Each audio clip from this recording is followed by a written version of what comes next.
Personality. Peter Gale wrote in 1947, "It is impossible that two historians, especially two historians living in different periods, should see any historical personality in the same light." There is no dispute that Napoleon was ambitious, although commentators disagree on whether his ambition was mostly for his own power and glory or for the welfare of France. Historians agree that Napoleon was highly intelligent with an excellent memory and was a superior organizer who could work efficiently for long hours.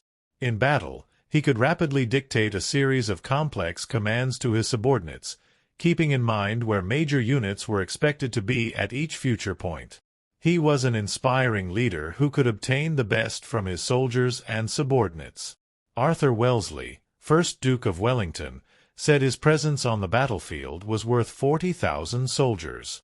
He could charm people when he needed to, but could also publicly humiliate them, and was known for his rages when his plans were frustrated.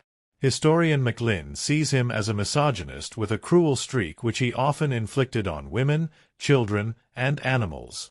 There is debate over whether Napoleon was an outsider who never felt at home in France or with other people. Hippolyte Taine said Napoleon saw others only as instruments and was cut off from feelings of admiration, sympathy, or pity. Arthur Levy replied that Napoleon genuinely loved Josephine and often showed humanity and compassion to his enemies or those who had let him down. He had the normal middle-class virtues and understood the common man. Similarly, historians are divided over whether Napoleon was consistently ruthless when his power was threatened or surprisingly indulgent in some cases. Those arguing for a ruthless personality point to episodes such as his violent suppression of revolts in France and conquered territories, his execution of the Duc d'Enghien and plotters against his rule, and his massacre of Turkish prisoners of war in Syria in 1799. Others point to his mild treatment of disloyal subordinates such as Charles XIV John, Talleyrand, and Fouché. Many historians see Napoleon as pragmatic and a realist, at least in the early years of his rule. He was not driven by ideology and promoted capable men irrespective of their political and social background, as long as they were loyal. As an expert in military matters, he valued technical expertise and listened to the advice of experts in other fields. However, there is a consensus that once he dominated Europe, he became more intolerant of other views and surrounded himself with yes men. Towards the end of his reign, he lost his realism and ability to compromise. Some historians talk of Napoleon's dual nature, a rationalist with a strong romantic streak. He took a team of scholars, artists, and engineers with him to Egypt in order to scientifically study the country's culture and history, but at the same time was struck by romantic Orientalism. "I was full of dreams," he stated. "I saw myself founding a religion, marching into Asia, riding an elephant, a turban on my head, and in my hand a new Koran that I would have composed to suit my need." Napoleon was superstitious. He believed in omens, numerology, fate, and lucky stars, and always asked of his generals, "Is he lucky?" Dwyer states that Napoleon's victories at Austerlitz and Jena in 1805–06 left him even more certain of his destiny and invincibility. "I am of the race that founds empires," he once boasted, deeming himself an heir to the ancient Romans. Various psychologists have attempted to explain Napoleon's personality. Alfred Adler cited Napoleon to describe an inferiority complex in which short people adopt over-aggressive behavior to compensate for lack of height. This inspired the term Napoleon complex. Adler, Erich Fromm, and Wilhelm Reich ascribed his nervous energy to sexual dysfunction.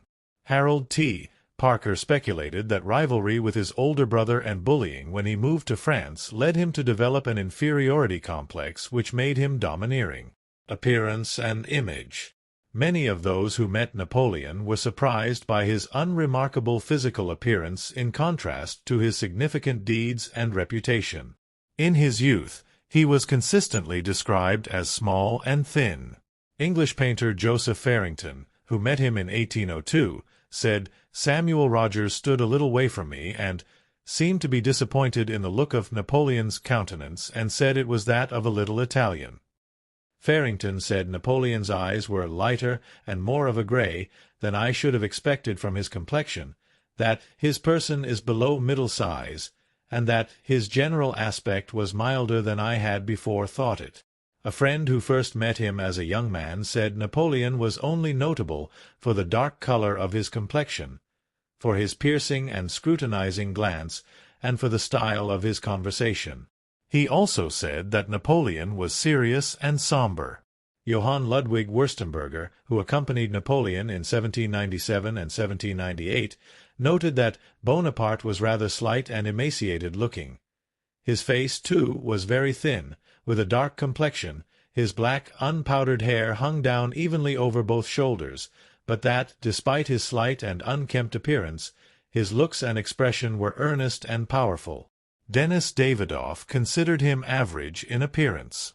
His face was slightly swarthy, with regular features. His nose was not very large, but straight, with a slight, hardly noticeable bend. The hair on his head was dark reddish-blonde.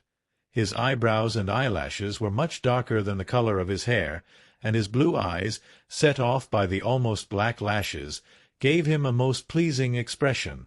The man I saw was of short stature, just over 5 feet tall, rather heavy, although he was only 37 years old.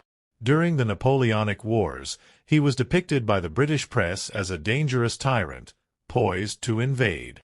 A nursery rhyme warned children that Bonaparte ate naughty people, the bogeyman.